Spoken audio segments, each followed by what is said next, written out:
just to drive home the point, right? So let me get this up here, man. This is to drive home the point about, and hold on, let me fix this right here. About they hold on, give me 1 second. I'm trying to get this thing fixed. If it would let me.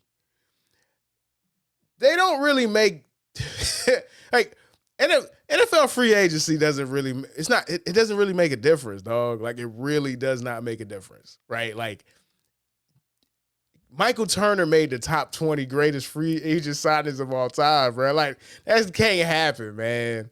That can't happen, man. Michael Turner's top 10 all time? He's top 10 all time, bro. That can't happen. Let me get that fixed on my end real quick, bro. Just apologize. Give me a second. The funny thing was, Herbert, you had mentioned you were gonna look at this list, but I was gonna look at it, but I was like, I want to be kind of surprised, man. I want to be kind of like the audience. I kind of want to see who's on this list, man. Because that's because the top free agents all time is not really something you ever think about. Like that's something you think about more in sports like basketball and baseball. Hey, wait 1 second, bro. You check the chat to see because it's saying Sinking allocated some resources. See if we live on your end. Oh, live on like YouTube. Yeah, YouTube. Yeah, YouTube or some shit. I just want to make sure. Hold on. I got you, man. I will check it out right now. I mean, we were getting steady comments. My man True Blazer. Let me see if we live. I got you, dog. I'm checking right now. Oh yeah, we good. Yeah, we're good. Yeah, okay.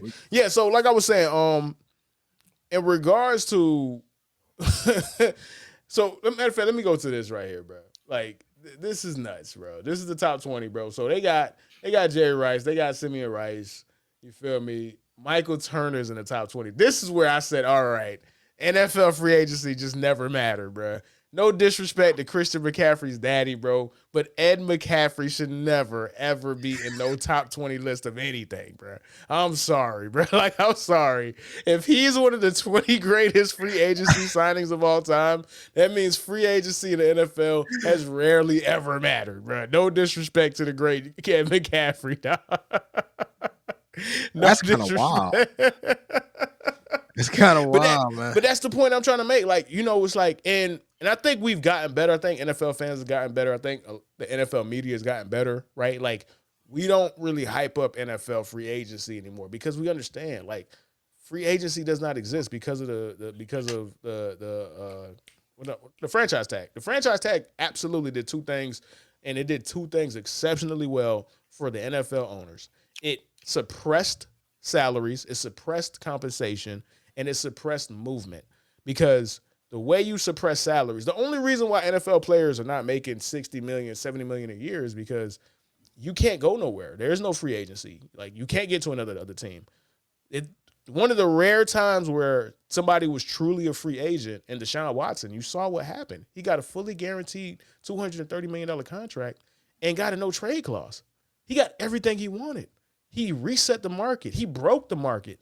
He broke the market to the point where the Ravens lied, and again they lied.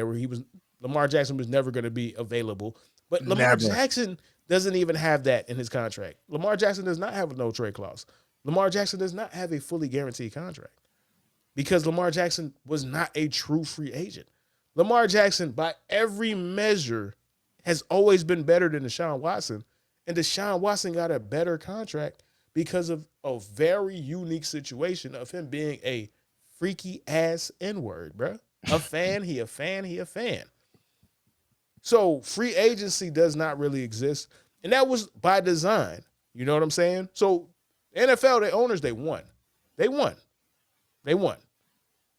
So in relation to that, though, I do appreciate that we got way smarter about how we cover free agency, bro. It's just cool, right? Like, it's just cool. It shouldn't be the end-all, be-all. It's not going to change your team. It's very, very rare situations, like you saw with Saquon Barkley, where it gets you immediately a Super Bowl if it's not a quarterback.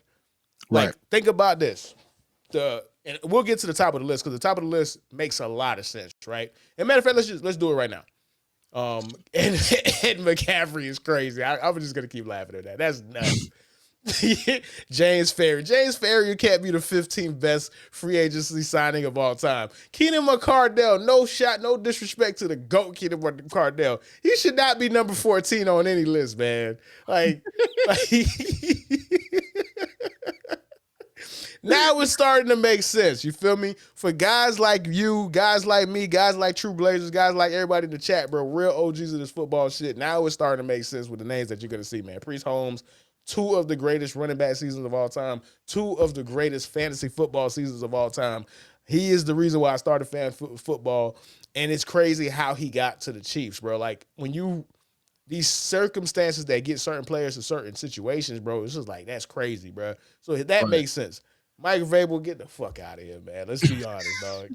Kevin Mawae, all right, cool. Now it makes sense. Rod Woodson leaving the Steelers, going to the Ravens, winning a Super Bowl to the Ravens. Shannon Sharp leaving the Broncos, going to the Ravens. Winning a Super Bowl. Winning a Super Bowl, being a real game changer, right? Rich Gannon was an afterthought, and then he got to the Raiders and became an all-pro type quarterback, right? Rare. Curtis Martin was great with the Patriots immediately and was better with the Jets. Right. You got a Rod Woodson, who was with the Oakland Raiders, and then ended up on the Green Bay Packers and went to make 4 straight All-Pros, right? Like, these are rarities. Kurt Warner, Deion Sanders winning 2 Super Bowls back-to-back with 2 different teams, 2 different rivals. Right? And then now let's get into the meat and the bones, because I think the next 3 is Peyton Manning, Tom Brady, Drew Brees, or whatever order, right? That doesn't matter. And Reggie White, right? Tom Brady should be on here. I don't know why Tom Brady isn't on here, but that's neither here nor there. Let's dissect each of those situations. The top 4. Drew Brees, Peyton Manning, Tom Brady, and Reggie White. Reggie White is because he had to sue the NFL to say, hey, I want to be on a different team. Why do I have to be stuck on the Philadelphia Eagles? What is this? This is bullshit. And he essentially created free agency. He's the martyr. He's the first. He's the father. He's the father of free agency, basically. Reggie White is the father of free agency. That's what it took. He had to sue the NFL to get to a different team. That's a very rare situation. Drew Brees is the greatest free agent signing of all time. The only reason why he was a free agent is because he was so mediocre with the Chargers that they drafted his replacement, and there was no reason for them to have 2 quarterbacks. And he had the torn labrum, too. He had the torn labrum. That is a unique, rare situation. Peyton Manning. The nigga, they had to fuse his neck back together, dog. Like, what you mean? I remember at the time, Herbie, people weren't sure he'd ever play football again. Like the Colts had to roll out Curtis Painter. Do people remember Curtis Painter, Herbie? If he's not one of the 5 worst quarterbacks you ever seen, my God. And then again, even with him, them not being sure that he was ever going to play again, they had to go away from him, because the same time that he was going through what he was going through, Andrew Luck was up.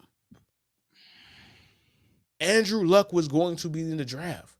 They had no choice but to let Peyton Manning go, because they had to draft Andrew Luck. They had to fight for the right to get Andrew Luck. A rare situation that Andrew Luck, remember, Andrew Luck came out in 2012. Andrew Luck was supposed to come out in 2011. He was supposed to come out the same year that Cam Newton came out. If he decided to come out in 2011 instead of 2012, Peyton Manning might have still been on the Colts. Right. Like, there's these super unique situations that we don't remember.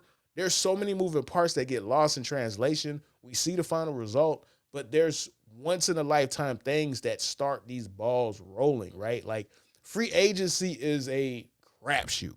Free agency is a crapshoot. Tom Brady, he was only a free agent because Bill Belichick's an idiot who thought he was done. Bill Belichick's ego didn't allow him to realize that Tom Brady was not getting worse as a football player. Bill Belichick did not realize he was getting worse as a general manager. Facts. That's what it took. You know what I'm saying? Right. And because he still had control, he convinced Robert Kraft that the person that was getting worse was not the person he was talking about. So we gotta be mindful of free agency. I have never cared about free agency as a Cowboys fan. I can't tell you the last time. I don't even know who the last free agent we signed. Everybody